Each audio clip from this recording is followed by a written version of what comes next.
Okay, so one of my new favorite folks to watch is Coleman Hughes. He's been around for a while, but lately he's found his pocket and having these really good faith conversations. He just had a conversation with Dave on Israel. He's kind of a paradox with regards to his political views. He's not a conservative, but he has a lot of conservative adjacent values. I think he would probably be like a Democrat from 10 years ago, that the Overton window has shifted so far left that now he's just kind of more comfortable within holding right-leaning positions. That's crazy. So he has this guy on who's a Marxist socialist in the same vein as the guy who is running for mayor of New York, the far left Marxist dude there. Okay, gotcha. And he presses him on billionaires. And I just wanted to highlight this because I just thought it was great. Go ahead. Okay. Better job wielding those tools than Trump has thus far. How do you feel about billionaires? Well, I think that for me, the primary problem with capitalism is less distributionism. Well, I would say it is distributional in the sense that I think there are certain minimum necessities of a good life that people don't have access to right now. So I think, for example, we do need mass redistribution to make sure that people have greater opportunity to educate themselves, greater access to housing, healthcare, and the basics, and so on. Translation, redistribution is we're going to take stuff from some people and we're going to give it to people who didn't work for it. Yeah. That's what it means. But to It's called me, a lot of the Yeah, called exactly. inherent inequalities in capitalism relates to power, including power at the point of production. So to me, there's not a huge difference between the power that a worker feels at the point of production if their boss runs a few car dealerships and only takes home, $700,000 a year, versus if their boss is Steve Ballmer or something like that. And Wow, that's a bold stance. You're saying if He just said, I hate it all. I hate it all. Well, the part that's frustrating to me is like, and the way he explains this when he presses him more and more is like, how do you expect any technology to advance, any innovation to happen if you don't have folks in the game who have skin in the game to do the starting so that long term they can have the reward of funding, being creative, developing this, right? Punchline, most people, even entrepreneurs, don't want to continue working 18, 20-hour days Right. when they're doing a crazy startup idea like technology. Right. Go ahead. and is a billionaire. There's not a huge So should difference that to me. soften what a democratic socialist feels towards billionaires, or harden what they feel towards the car dealership owner? Well, I think that it's primarily thinking about these relationships in terms of power rather than in some sort of arbitrary number. I think a critique of billionaires is sometimes really useful at a populist level, at the level of communicating to people the problems with inequity, or just the randomness and chance that goes into the creation of some fortunes. Of course, that could be useful if your goal is to create a society with more equality of opportunity and more equality of results too. But if Caught it? You caught it? Equality of Equality of opportunity results. and opportunity. We have equality of opportunity. Equality of results is insane. Equality of results is insane. Yeah. So what we're saying is the person that works for the money, has the idea, builds the thing, and they're a billionaire, which I just think, man, some people are going to create products that help more people. Yeah, obviously. Right? Well, So why cap their income? But the thing is that what we don't want to do is cap people's income. What we do want to do is change hearts and minds to say, hey, if you are a billionaire, that gives you an opportunity to be extremely generous. We don't force people to be generous. We don't under compulsion force them to be And generous. not just a teensy bit generous. Yeah, not be just, radically generous. Yeah, not just generous in comparison. Yes. So there's a massive difference between the Green family that owns Hobby Lobby, Yeah. Christian billionaires, and George Soros. Yeah. There's a massive difference between the Truitt family that owns Chick-fil-A and Jeff Bezos, right? Like the Green family is consistently pouring revenue into foundations to help churches and creative stuff, and movies get made, right? And they're very generous, right? They have entire foundations set up to just invest in Christian ventures. Come on. But we get more hearts converted, and then that's how you don't just take billionaire stuff, right? Crazy. Because what he's forgetting is that there's always somewhere better they can live. This is why Monaco is so popular. It's Monaco, right? Really? Yeah. There's no income tax there. This is why people move to Puerto Rico. This is why people will go to Dubai. It's because the taxes are more favorable. And so he's missing the idea of wealth flight. Whether or Yes. not you think someone is not generous enough is a different conversation than whether or not they should be able to make as much as they can possibly generate based on the value and the problems they solve. Yes, exactly. Right? They're two different conversations. It's like, I think, I'd like to believe that Elon Musk, as a follower of Jesus, spends his money differently than the Elon Musk that's not a follower of Jesus. I think, yeah, I agree. So what we want is we want to pray for an Elon Musk and pray that he gets saved and pray that there are future billionaires today that build their way up and are radically generous. Yes. Right? So, but Coleman here drops a gem on him. Go ahead and play this. If you're asking at an intellectual level, whether I think that as a primary goal, as a policy, there should be the abolition of billionaires. I would say I think that would be an after effect of other things I advocate for, rather than kind of a primary goal. So it would result from your favorite policies, but it wouldn't be something you pursue directly. Sure. So my problem with anti-billionaire rhetoric, it seems to me like, to make a cartoon analogy, if my theory of how the world works were like, wolves make places really bad to live, and then I go out and I do my research and I see actually all the places where the wolves are actually the best places to live, this is kind of a problem with my theory. Perhaps the world doesn't quite work as I think it does. So if you look, That's funny. All the billionaires are in America. Not all of them, obviously. There's All the places where there's billionaires, oddly enough, are better places to live. Yeah. Maybe the Yeah. billionaires aren't the problem. Hello. That's crazy. Yeah, that's Right? wild. Yeah. if billionaires really were the problem, you're not arguing this, but many people in your camp do. Billionaires are stealing money. There are many ways you can cash out that claim, but basically they're the reason that people around them are poor. They're taking too much, not giving enough. But then you notice that all the countries with the most billionaires, America being one, are the same countries where the world's poor are banging on the doors to get in. This is a problem with my model of how economies work. As a matter of fact, it tends to be the economies where it's easiest to become a billionaire. Some exceptions to that, obviously. I mean, if you become a billionaire, running drugs in Mexico, that's actually bad for the total economy. Right. It reduces investment. Or let me add to that. Or building only. Yeah. That's bad. Yeah.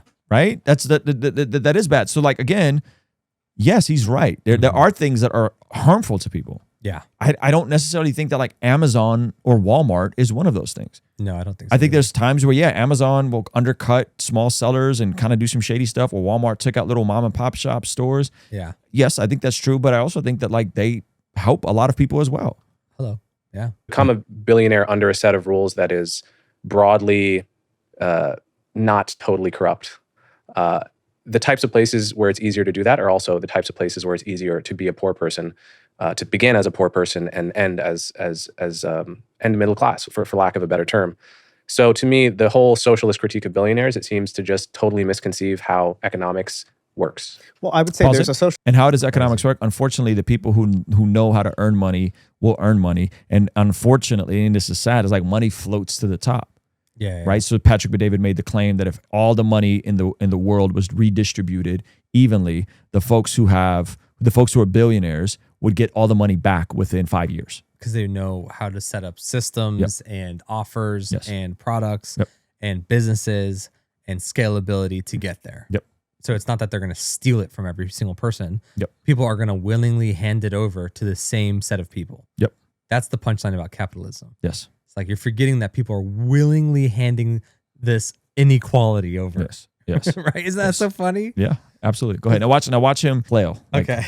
Socialist critique of capitalists rooted in some of these power relations, and then there's a broader populist critique of billionaires, if that makes sense. And sometimes I think socialists like myself will adopt certain arguments in pursuit of making some points or pursuing an agenda within capitalism, like more redistribution within capitalism, that is slightly different than our intellectual objection. But I would say that capitalists and workers. What did he just say? I don't know what he said. He just said sometimes we make arguments that aren't the best because they're the most appealing.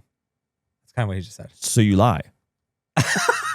So you make stupid arguments about wealth redistribution that you're lying about, that because that's going to be more popular. It's going to be more tell popular. people, we might give you some money. Because by the way, Bernie Sanders kept dunking on millionaires until he became a millionaire. Now he noticed he doesn't talk about millionaires as much. It's the billionaire. It's the billionaires. 100 millionaires plus. You're a millionaire now, Yeah. right? Yeah. On each other.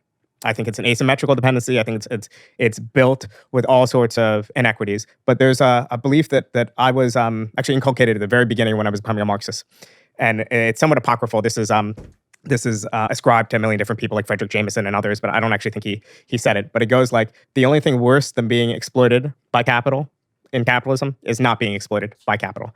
And I think in many ways. You don't say. The only thing worse than being Exploited by capital, the people that own the means of capital, is not being exploited. is like, you're useless. Go away. We don't want you.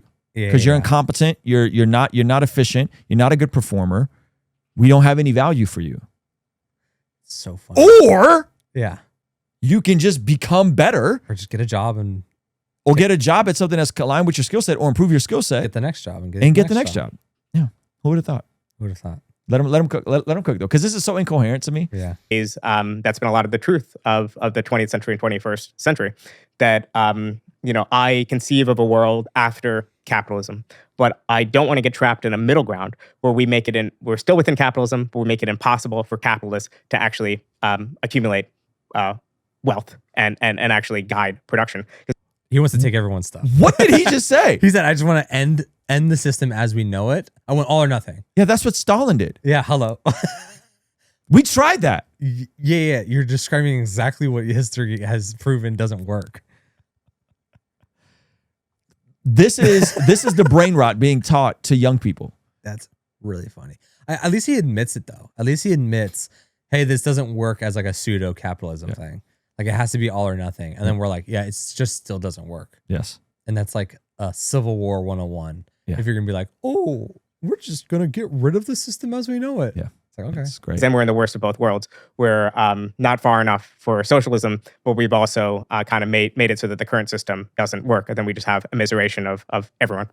So in your model, how do we get to the world beyond capitalism without going through that destructive valley of worst of both worlds? So I think we can look at social democracy in the 20th century and even today, the remnants of social democratic states in the Nordic countries, and say it might not be your preferred model of capitalism. You might argue, for example, that Norway would be better off by 0.5% of GDP growth per year if they were pursuing another developmental model. Probably would. But you could argue that, but clearly it works at some level. Sure. The economy is still humming. Very good places to live. They're decent places to live. They can fund a welfare state. And even if there's an opportunity cost by certain decisions that Norway has made, distributionally and otherwise, and will probably be on other sides of whether these decisions were good decisions, it works. And in the 20th century, I think we have lots of models of social democracy figuring out alternative growth models that have worked. For example, by saying, okay, we're still in Sweden, for instance, in the mid-century, they decided that they were going to build their system, and this was a socialist labor union, the LO,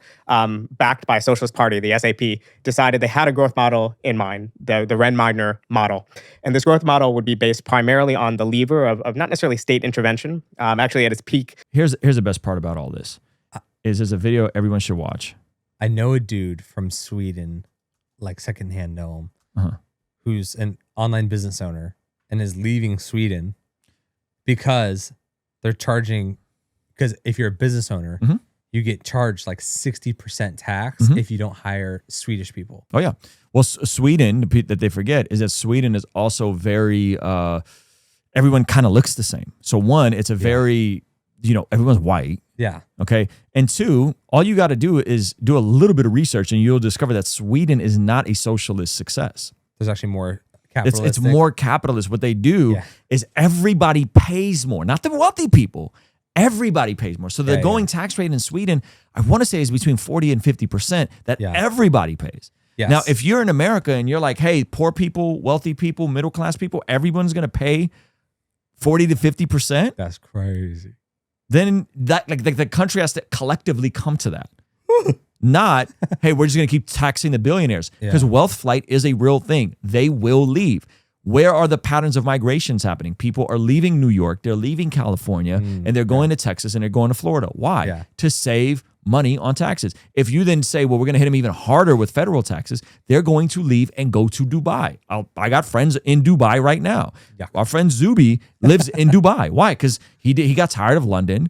And he's like, bro, I'm just going to go to Dubai, live there, and travel the rest of the time, and I won't pay any taxes. That's crazy. Right? Like, this happens all the time. This happens. Yeah. So it's just so goofy to me that when you get a Marxist and you actually corner them, they flail and they fall apart, and it's no incoherent. actual There's proof of concept. There's nothing there. Yeah. It's just billionaires bad. That's not an argument. Yeah. That's not an argument. Yeah. So anyway, I just had to get that off my chest. Shout out to Coleman Hughes. Come on. I've been enjoying his stuff. Do a bit more research about Sweden. Check out that video, Sweden, Not a Socialist Success. There's a lot of good stuff there. Hey, thank you so much for watching this video all the way to the end. If you liked it, then hit the like button. If you liked it a lot and have a thought to share, leave a comment. If you are listening to this on the podcast app, make sure to leave a review, and you could even leave a comment over there. And if you want to watch another video that is recommended just for you, hit this video over here. Let me know if they nailed it. Also, you can partner with us monthly, which helps us out a lot in our monthly community, get access to early drops and all that kind of good stuff over here. All right, I'll see you over there. Peace.